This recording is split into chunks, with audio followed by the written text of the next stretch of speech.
Spoiler warning, I talk about Castlevania Nocturne in this video. While I don't talk about the ending, I will talk about some key plot points and the fates of some characters. If you don't want anything spoiled for you, watch the first season and then come back. Castlevania Nocturne came out on September 28, 2023, and that weekend I went to a watch party where we binged the entire season that night. There was a lot of talking about the characters, what people liked, what they didn't, and how hot Drolta was. However, while everyone was talking about that and the rest of the events in the show, I was caught up with two things. First off, Richter Belmont is what a Way of the Four Elements monk should be, and that scene where he regains his magic was great. And while I have no notes, I do want to talk to people about why it's so great and how it highlights some of my disappointments in 5e. But the second thing that I've been itching to talk about since the show was released is how there is a villain that I think I hate more than any villain I've seen in Castlevania animation so far. Except for this guy. One that makes me actually angry, and who, if I came across him in a D&D game, I might make really bad decisions to make sure that I hurt them personally. And because of this, I wanted to give them a stat block and allow you to run this villain set on your own, in the hopes that they might die 1,000 deaths. Now, Castlevania Nocturne has a lot of villains, so who am I talking about? Feel free to put down who you think it is in the comments if you're feeling bold, because I honestly don't think many people will guess them. Mostly because they don't even have an actual name. They're the Marquise' wife. Now, more specifically, it's the Marquis and his wife, but the wife is the one that really infuriated me. Now, don't click away because I promise I have good points here. But let's break down how these two show up in the show and what we could do to emulate villains like them in-game. Now, the Marquis' wife shows up in episode 1 as a friend of our protagonist leaves a bar after having a drink. Honestly, after surviving a vampire attack earlier that night, I'm not sure if I should be upset with him or be understanding about this action. Regardless, in a moonlit staircase alleyway, he watches as the Marquis' wife... I'm gonna go crazy if I call them these titles the entire video, so let's call the Marquis Mark and the Marquis' wife Marcella. So Marcella reveals herself to be a vampire, and then she sinks her teeth into this man. Now this is standard vampire stuff. She is killing and drinking someone's blood, except for wait, she didn't kill him. We see her drag this unfortunate man back to her home to share him with her husband in a scene that feels very... well, vampires are very sexual monsters, so yeah. But this establishes who they are. There's no remorse, there's no moral complexity, it's two people eating their meal in a cruel way. In fact, Mark is so cruel that as his wife is dragging this poor man to him, we hear Mark complaining about how the place he lives in sucks, and how everything is boring, going so far as to ask the man he's about to kill why he and everyone he cares about are so unremittingly dull. All because he misses his old life in Paris before the revolution started. This clearly shows his opinion towards the people he has power over, and how he views himself in what is referred to throughout the show as the natural order. Now, we see Mark and Marcella again as they kill another protagonist friend, this time one who is an actual character, and they're sprinkled around here and there until the heroes go to investigate underneath the Abbey. Here, they uncover that the Abbey and the vampires are working together, or at least have some sort of symbiotic deal. There's cool action and a fun fight scene where some things are hinted at and heartbreak ensues, but we're gonna completely ignore all of that because Mark initiates a 1v1 with Richter and gets absolutely destroyed. Like, Richter got the kill, but it really feels like any of the group could have dealt with this man. Now, this is important because every time we see him, he walks around like he's the greatest thing since the baguette. He talks about the natural order, and then someone he would have looked down on as worthless was his end. He's not even graced with a meaningful death. He's just a disposable face. Mark isn't talented, clever, or even really powerful, but he believes he is. He believed that he was above so many, when in reality, without his vampiric abilities and the position he held, he would be less useful than the people he looks down on. And that's all we get from Mark, because, well, he's dead now, or like undead. He's been killed off, but that leaves his wife, Marcella, the one who caught my attention as the villain that I hated the most. Now, why do I hate her? What did she do? What could she possibly have done to incur my wrath to hate her to this degree and make an entire video about her? Well, the next time we see her, she's at her husband's funeral, clutching her rededicated husband's head, and crying. But she's not just crying, she's bawling. Like no one in the world could understand her pain.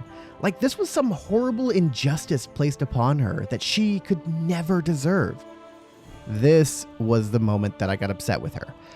Because remember that we were introduced to this woman cruelly taking the life of someone who she should be protecting, one of the citizens she represents. After she and her husband shared this man's blood, she threw his corpse in a pile with other citizens that had died in the same way.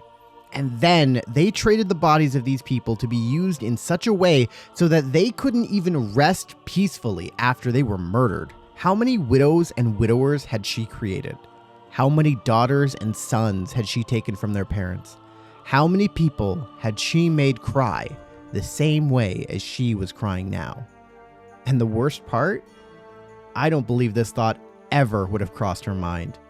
She was more concerned with how the natural order had been circumvented, and her allies seemed completely unbothered by her grief, making jokes while only a few yards from her about what she's going to do with the head. And honestly, I couldn't even blame him. Now, we see Marcella a few more times, still racked with grief and filled with what she might describe as unholy and unrighteous fury. And she stays this grief, rage-filled person until she's killed off. And while it was satisfying for me to see her end, the frustration stuck with me for a bit. Whenever I would talk about the show with someone, I would bring up Mark and Marcella because they were the standout villains to me. Now, I want to be clear. They aren't the most important characters, the strongest, the best designed, the most interesting, or even the most complex. They're pure evil, weak, and weren't even graced with actual names. But that combination honestly made them stand out to me even more. And so, in the time since the show came out, I've thought about how we could adapt them into a D&D villain set. And here's the thing, it's actually super easy. You just put them in the same place they're put in throughout the show. Nobles that look down on everyone else because they believe that they're just better than the pitiful lower class. So with that, allow me to tell you the tale of the Barons, Fain and Alydia Pyridge. Centuries ago, in a small town whose name is now forgotten, there were two children, Fain and Alydia. The two were never far from each other. Whether it was playing with toys in Fain's house or reading books at Alydia's, if you found one, you would probably find the other. Alydia's parents were respected potion makers in the town. However, Fain's father was the town mayor, and his reputation was sketchy at best. When Fain was at the table, it was common for his father to talk about how many of the people who lived in the town were lesser or inferior due to their status or job. These ideas took seed in Fain's head, but they would soon begin to spiral out of control.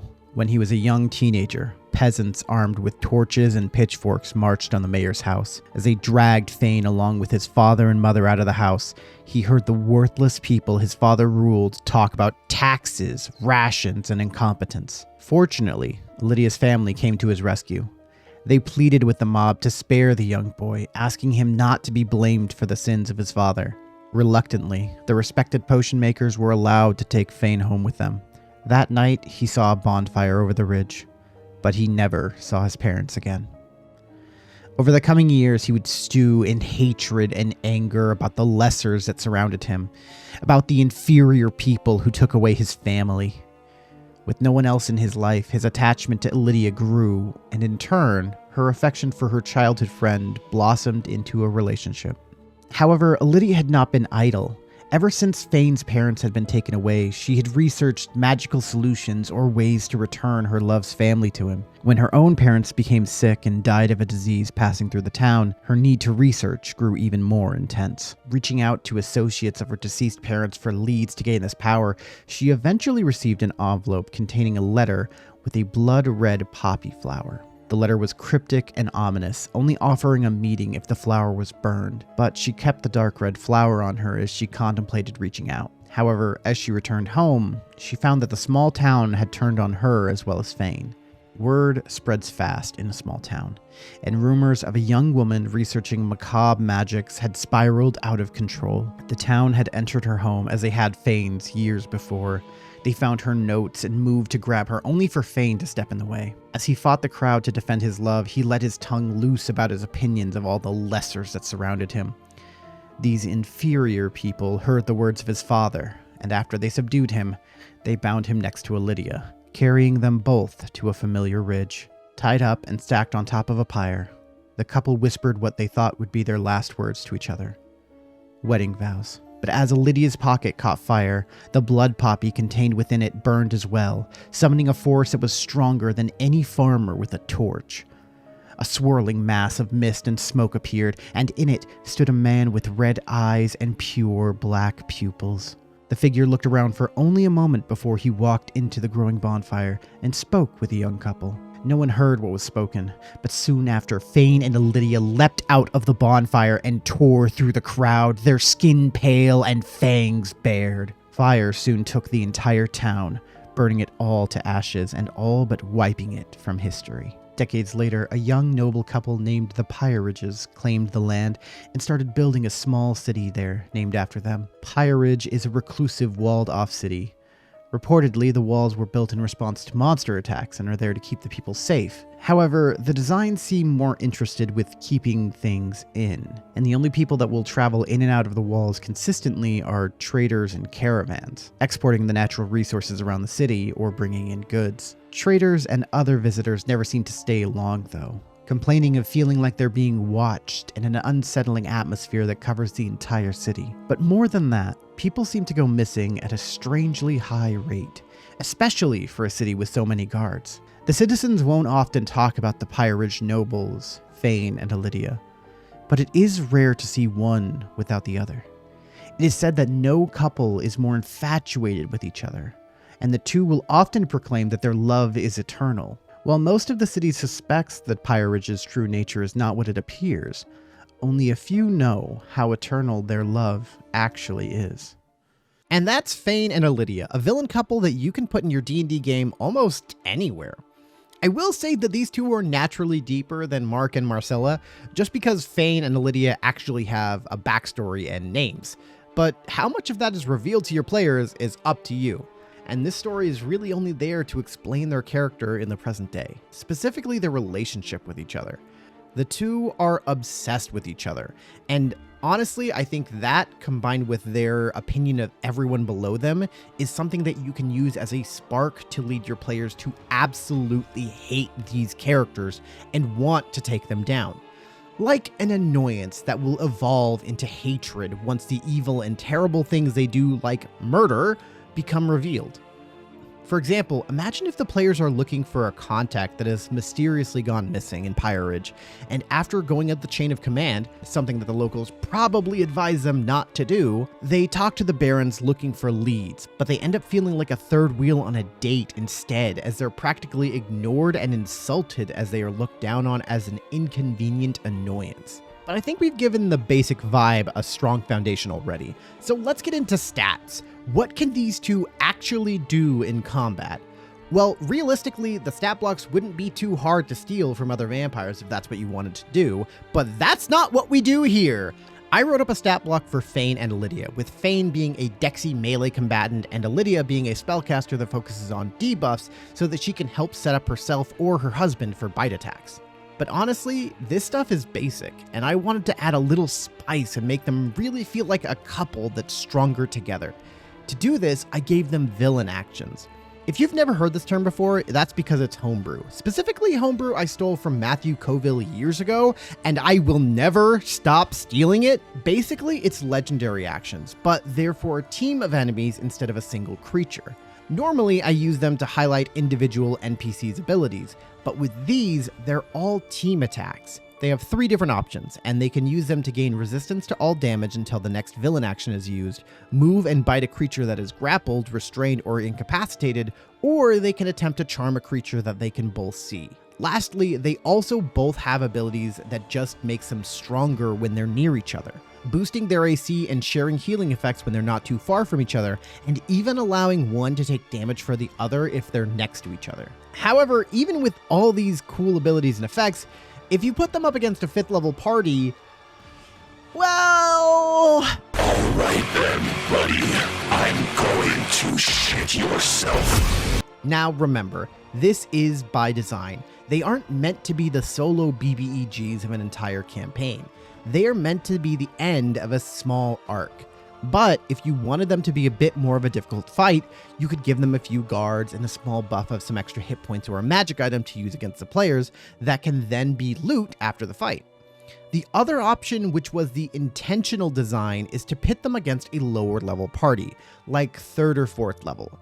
Now, this all comes with a big asterisk attached to it. When I give these suggestions, I can only talk about the level of play that I'm used to running at.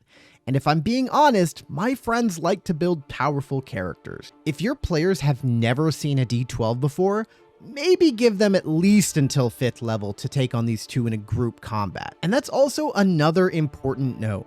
With vampires, it's very possible that you'll be fighting them multiple times since they have a Misty Revival ability as long as they can get back to their coffin. And because of this, the players can get to know what Fain and Alydia do individually and still have some surprises when they inevitably fight them as a couple. But also, they don't have to be the villains of an entire arc. You can place them in the same place that Mark and Marcella are in and have them be the lieutenants of a true BBEG. And all this isn't even touching on what these two can do with their powers as nobles against the party, or if they're killed off, who was the person that sent Alydia the Blood Poppy all those years ago? He could be part of an organization of noble vampires, and if Fain and Alydia are killed, the Blood Poppy organization could end up hunting the party down for revenge. These two could lead your party into a whole adventure beyond them. Or you could run them as a mock, "We have the Briarwoods at home" arc, which I honestly also think would be kind of funny, especially since Mark, Marcella, and the Pyridges are absolutely the people who would watch the Briarwoods arc of The Legend of Vox Machina and go, "Oh my gods, that's literally us." But regardless, if you want the stat blocks for Fain and Alydia Pyridge, they are available for free on my Ko-Fi and Patreon, links down below. Everything here is made available off of a pay-what-you-want system, so if you want to toss a couple bucks my way, feel free. And if you can't or don't want to do that, that of course is totally fine. But maybe hit the like button if you liked anything, and subscribe so you can see the red and blue dragon variants, as well as a lot of other homebrew coming out soon. With that, thanks for watching, take care of each other, take care of yourselves, and I will catch you next time.